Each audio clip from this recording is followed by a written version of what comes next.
So this month, November, is also known as Movember, Men's Health Awareness Month. So I wanted to target this episode towards men, and I received an overwhelming amount of questions from you all this past week. So you can always submit questions to me on my Instagram at Miami Sex Therapist, or you can go to my website, www.insight-miami.com, and you can submit questions. So this month, it was all males who submitted. And what they really want to know is, how do I last longer? How do I stop myself from ejaculating? So I'm here today to answer all your questions. But one question I'm getting on the outside from a lot of colleagues, friends, family is, what's going on in people's sex life during the pandemic? And a lot of people are presuming, well, since we're all in the house together, that everybody's probably just having a ton of sex. And I'm here to tell you that's actually not what's going on. And I wanted to highlight that, because if you are somebody out there who is feeling, oh man, I'm in the house more, I'm not going out as much, I should be having more sex with my partner, but I'm not really feeling in the mood, nor are they, that's okay. A lot of people are experiencing lower libidos, and a lot of people are not having as much sex with their partner. But what I am seeing is a much higher increase in pornography. I am all for pornography. I am pro porn. I encourage a lot of my clients to utilize porn. I always encourage them to think and be conscious where your porn is coming from, because I think that is very important. But what we're seeing is this habitual habit of people turning to porn, and I'm talking men and women, like turning to porn and really starting to become reliant and dependent upon porn. What happens when that happens?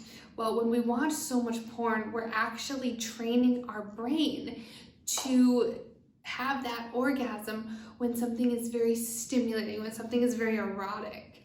We see a large difference in a lot of sexual challenges when we've watched a lot of porn. We've really increased, you've heard me say before, that porn tolerance in our brain. Our brain is used to that form of excitement and that erotica. Well, we know that porn is not real. When we have sex with a real person, it's completely different. And our brain is still waiting for something exciting and erotic to happen, and each time it wants more. But a partner and a real person in a real situation, that's not the case. So what do we have when people are trying to porn more? Their brain is building that tolerance, and then we're seeing more of a challenge when they are going to have sex with their partner. So that's something I work with a lot of my clients on. Like I said, men and women are both turning to porn and experiencing these porn tolerance behaviors and having trouble in their own sex life with their partner. So last week was National Singles Day, and I had so many awesome responses from you guys when I asked the question, what do you love about being single? And I loved your responses, all the way from making my own decisions, which, you can make the decision with your partner too, but also being able to travel alone. They were just really awesome. And I wanted to highlight in that some of the dating challenges that we're experiencing right now. A lot of people use online dating apps to find somebody, and that is completely still going on right now. But it's a little bit harder to date. You have to have the COVID conversation, and what do people feel comfortable with, and what has your exposure level been? So, there are added pressures and a little added communication that needs to happen. We saw a lot of walk dates, 6 feet apart dates, going to the park, sitting separate, things like that we saw a lot of. But now we also see people getting tired of that. And I hear you. What I want to tell you is, be careful not to fall into the X trap. Right now, it's a very hard time, to have these conversations with somebody we don't even know yet, but we're interested in. It's daunting, it's scary. It can be so much easier to go back and have these conversations with an ex. Yes, it's more comfortable, we're more familiar with that. Those are not in any way reasons to go back to your ex. Being comfortable, having familiarity, Those are our safe places. Having those feelings does not mean that your ex is the right person for you to be with right now. Okay, so today I am doing Melinda's mailbag by myself. My trusty sidekick, Sean, is not able to be here. So let's dive into your questions. Now, I received a few of the same questions, so I kind of lumped a lot of them together. But the first one is awesome. I love it. And it is, would you recommend a threesome in a happy married life?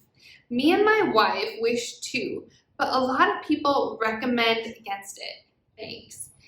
And I think this is a really prevalent question. I see it come up in session. I hear about it from society.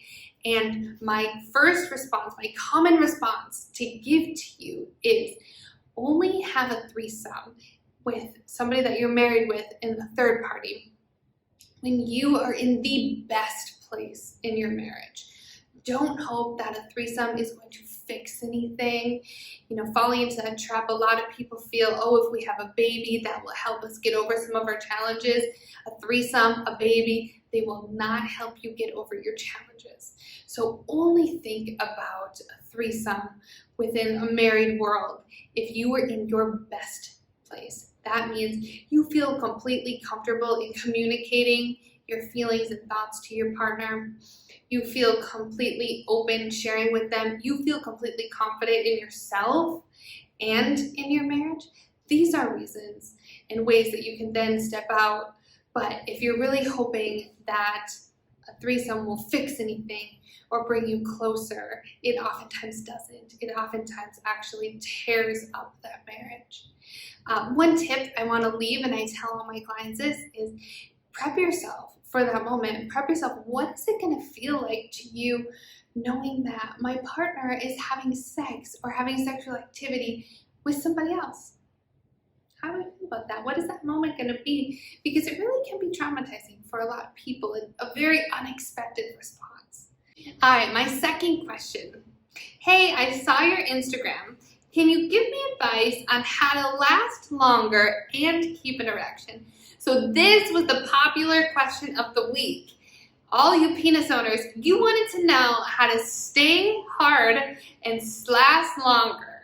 So I want to just break down this stigma that typically men, penis owners, last between 5 and 7 minutes.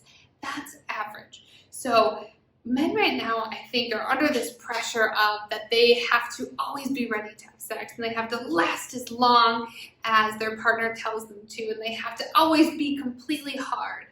And you know, we get a lot of that pressure from porn. But even just in society, you know, we have these feelings, and they're not always completely true, and they're not accurate, and they really create a lot of performance anxiety. And what do we know about anxiety? Anxiety is the most self-defeating emotion that really creates a lot of sexual challenges. So if you're coming to me and you're saying, Melinda, I want to learn how to stay harder and last longer before I ejaculate, there's a few things that I would like to encourage you to start with. Wipe your mind of any expectations that you have. Wipe them. Don't expect yourself to last a ridiculous amount of time. Don't expect your penis to be hard the whole time. Remember, you don't always have to be hard. You can still have unbelievably enjoyable, sexy time without being hard. Okay, so one of the ways to last a little longer is to train yourself on how to control your ejaculate. And one of the best ways is when you feel like you are about to ejaculate, right? It is an involuntary response. You have to take a step back and know when you're going to get there. And this is something you can practice with yourself through masturbation. But when you feel like you're getting to that place, stop penetration, stop masturbating. Take a minute, let your body calm down. It can be 15 seconds. It can be up to 3 minutes, but give your body that time. During that time, take some deep breaths, slow down your breathing, stay calm, and then go back at it. Then begin penetration again. By practicing that, you're actually learning your pelvic floor muscles, and you're learning how to control your ejaculate. All right, 2 questions left. The third question is, in February, I'll be 31 and I've never had a girlfriend in my life.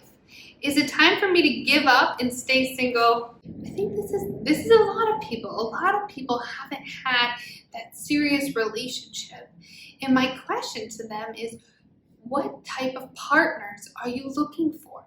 Sometimes our own fear, the fear we have in connecting with somebody, the fear we have of being vulnerable with somebody, the fear we have in getting hurt or being left, will really steer us in ways to date people that aren't the right match for us. Maybe them themselves are in an emotionally unavailable place. If you are somebody who does want to have a partner, stick with it. But my tip to you would be to explore your own fear. To explore that. What fear am I having? What walls is it putting up? Understanding that, working through that fear will really open doors to creating that meaningful, long-lasting relationship that it sounds like this person is looking for. All right, and last question. Ever since 8th grade, I had a crush on a girl. She told me that a boy who liked her asked her to suck his wiener. Ever since then, every time a woman uses the word wiener, I get turned on. Is this normal that I get turned on by the word wiener? Well, it's very interesting that it happened in this situation, but it happens a lot. So what our brain does is it will pair things in your mind that are sexual. So this man had a crush on this girl. Now this girl is talking to him and she's bringing up the word wiener. And as an 8th grade boy, he gets turned on. I want to first normalize that it is completely okay that when you hear the word wiener, you get turned on. This happened when you were very young and it created this imprint in your mind, and that's okay. So you may always get turned on by the word wiener. We all sometimes get a little turned on by something that we've heard in the past that really had an imprint and paired with something sexual in our life. So it may happen in the future, and that's okay. Thank you for showing up to today's episode of Melinda in Miami. Just to highlight again, it is Movember, so I want to make sure that we are taking care of all your penis questions. So if you have any questions about penis or your sex life in general, head to my Instagram at Miami Sex Therapist. Send me a DM with your question. I will be answering them again next week.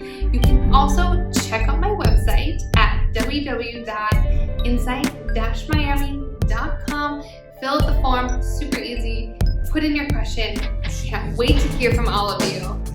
I'm Melinda DeSeta, your sex therapist. Now go out and have great sex.